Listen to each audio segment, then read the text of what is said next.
Iran की जनता ने कल रात यकीन मानो इतिहास रच दिया। जहां पूरी दुनिया में कहीं पर भी अगर युद्ध होता है तो वहां की जनता बंकरों में घुस जाती है, लेकिन ईरान की जनता ने, अमेरिका ने ईरान की जिस चीज़ को नष्ट करने की धमकी दी, वहीं पर ह्यूमन चैन बनाकर अमेरिका के सामने सीना तान कर खड़े हो गए।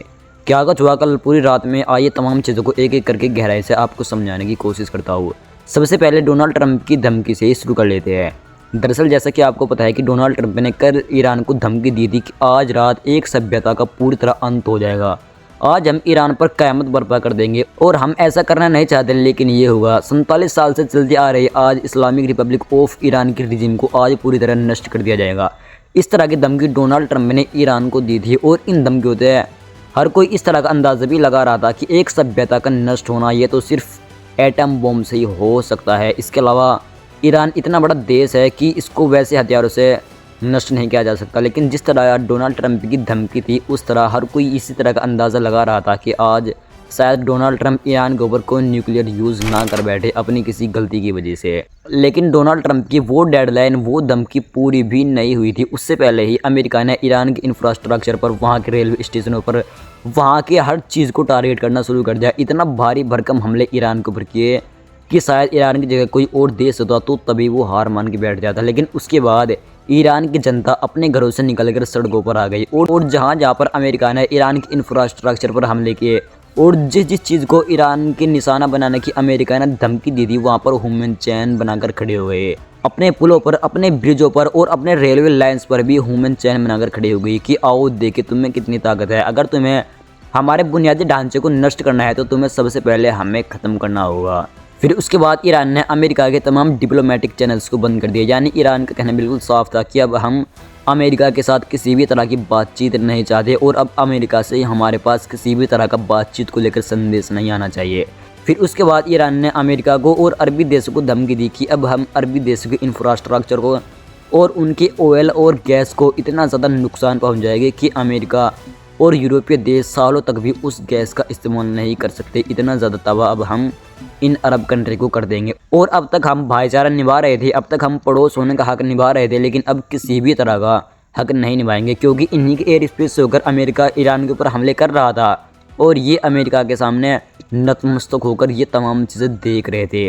इसीलिए ईरान ने इनको बहुत बड़ी धमकी दी थी कि अब कोई भाईचारा नहीं रहेगा, किसी तरह का कोई डिप्लोमेटिक संबंध नहीं रहेगा और अब हम इन मिडिल ईस्ट के देशों के भी तमाम इंफ्रास्ट्रक्चर को निशाना बनाएंगे। जिस तरह अमेरिका हमारे इंफ्रास्ट्रक्चर को निशाना बना रहा है, अब हम भी इनके इंफ्रास्ट्रक्चर को निशाना बनाएंगे, इनके गैस को निशाना बनाएंगे और इनके ऑयल को निशाना बनाएंगे और इतना निशाना बनाएंगे कि सालों तक भी अमेरिका और दूसरे देश उससे वंचित रह जाएंगे। फिर उसके बाद ईरान के प्रेसिडेंट मसूद पेज़ेश्कियान ने कहा कि हमारे पास 1.4 मिलियन लोग ईरान के खातिर अमेरिका और इसराइल से लड़ने के लिए अपनी जान देने के लिए तैयार बैठे हुए हैं। और यकीन मानना, ये कल पहली रात थी जिसमें खुद ईरान के प्रेसिडेंट मसूद पेज़ेश्कियान भी सेना में भर्ती होकर अमेरिका से लड़ने के लिए तैयार थे। ये कल ही की बात है, ईरान के प्रेसिडेंट मसूद पेज़ेश्कियान ने ये बात खुद कही थी। यकीन मानना, आपने पहली बार सुना होगा कि किसी युद्ध में किसी देश का प्रेसिडेंट अपने देश के खातिर दुश्मनों से लड़ने के लिए अपनी सेना में भर्ती होने के लिए तैयार बैठा हुआ है। उधर डोनाल्ड ट्रंप के इन बयानों को देखकर डोनाल्ड ट्रंप के खिलाफ वहाँ भी प्रदर्शन हो रहे थे और वहाँ के अधिकारी डोनाल्ड ट्रंप को कुर्सी से उतारने की मांग कर रहे थे। दरअसल अमेरिका के अधिकारी मांग कर रहे थे कि डोनाल्ड ट्रंप को 25th अमेरिकन अमेंडमेंट के हिसाब से इनको राष्ट्रपति पद से हटा दिया जाए। ये अमेरिका के अंदर खुद वहाँ के लोग मांग कर रहे थे। फिर उसके बाद ईरान ने भी इसराइल पर ताबड़तोड़ हमले करने शुरू कर दिए और ऐलान कर दिया इसराइल की रेल और रेल स्टेशनों को तबाह करने का। दरअसल ईरान ने इसराइल की जिस रेल स्टेशनों को तबाह करने का ऐलान किया था, उनको आप देख लीजिए। सबसे पहला लोड जंक्शन, आयलोन कोर्डिन और हाइफा एशोद पोर्ट लिंक्स, ये 3 रेलवे लाइन्स थी जिनको ईरान ने रात पूरी तरह तबाह करने की धमकी दी थी। और वाकई यकीन मानो, ईरान ने भी इसराइल के ऊपर रात बहुत बड़े बड़े हमले किए।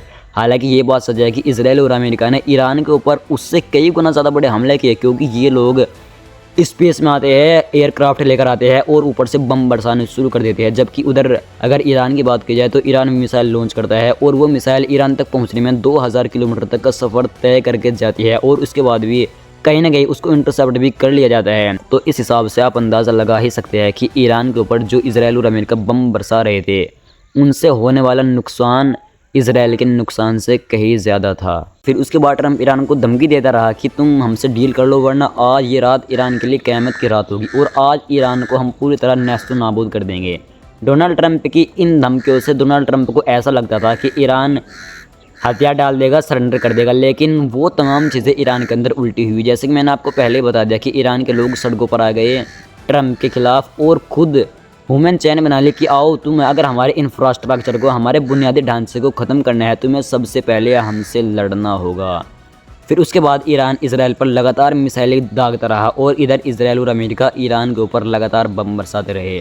बहुत देर तक लड़ाई चलने के बाद अमेरिका को लगता था कि ईरान सरेंडर कर देगा, लेकिन ईरान ने किसी भी तरह का सरेंडर नहीं किया और ना ही स्ट्रेट ऑफ हॉर्मुज़ को खोलने के लिए तैयार हुआ।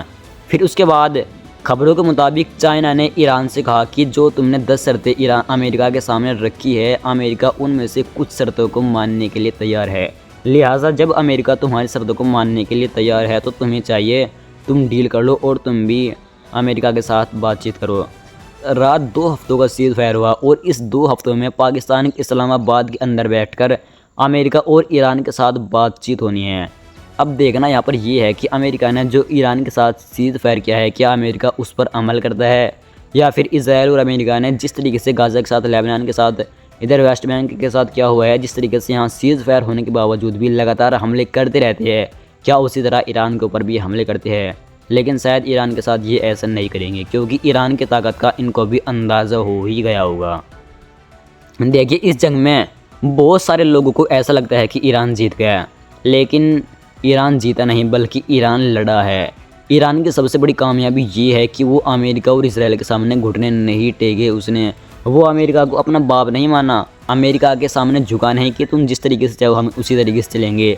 और यकीन मानना, जीतने वाला इंसान वही होता है जो अपनी कमज़ोरी के बावजूद भी अपने ताकतवर के सामने किसी भी तरीके से ना डरे। बहादुर इंसान वही होता है और इस जंग में ईरान ने अपनी बहादुरी का पूरी दुनिया को सबूत दे दिया। और ईरान की जनता को भी सलाम है कि इस तकरीबन 40 दिन की जंग के अंदर जिस तरीके से उन्होंने अपना रिएक्शन दिया, जिस तरीके से इसराइल और अमेरिका के सामने घुटने नहीं टेके और जिस तरीके से अपने देश की सरकार के साथ खड़ी रही और जिस तरह उनके इंफ्रास्ट्रक्चर को, उनके घरों को निशाना बनाने के बाद अपने देश की सरकार पर किसी भी तरह का उन्होंने दबाव नहीं डाला। यकीन मानना ईरान की जनता का इसमें बहुत बड़ा रोल है इस जंग में। तो दोस्तों मोटे मोटे तौर पर जो चीज़ें रात हुई वो मैंने आपके सामने रख दी। सबसे पहला ट्रंप ने ईरान को धमकी दी, ईरान ने ट्रंप की धमकी को नहीं माना। फिर ट्रंप ने अपने उस धमकी के अल्टीमेटम से पहले ईरान के ऊपर हमले करने शुरू कर दिए। उसके बाद ईरान ने अमेरिका के तमाम डिप्लोमेटिक चैनल्स को बंद कर दिया और खाड़ी के देशों को भी धमकी दी कि अब हम सब चीज़ को टारगेट करेंगे। फिर उसके बाद ईरान के ऊपर हमले जारी रहे, ईरान ने भी इसराइल पर हमले जारी कर दिए।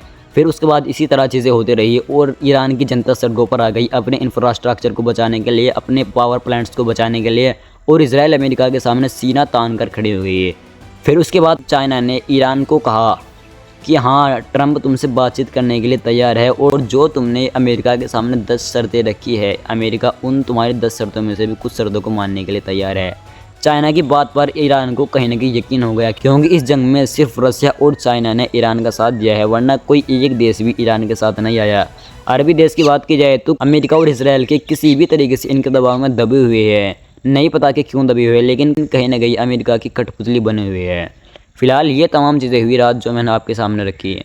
बाकी अब क्या होता है आप इस चैनल को सब्सक्राइब कर सकते हैं। इंशाल्लाह फिर से आपके सामने कुछ इसी तरह की अपडेट लेकर हाजिर होऊंगा।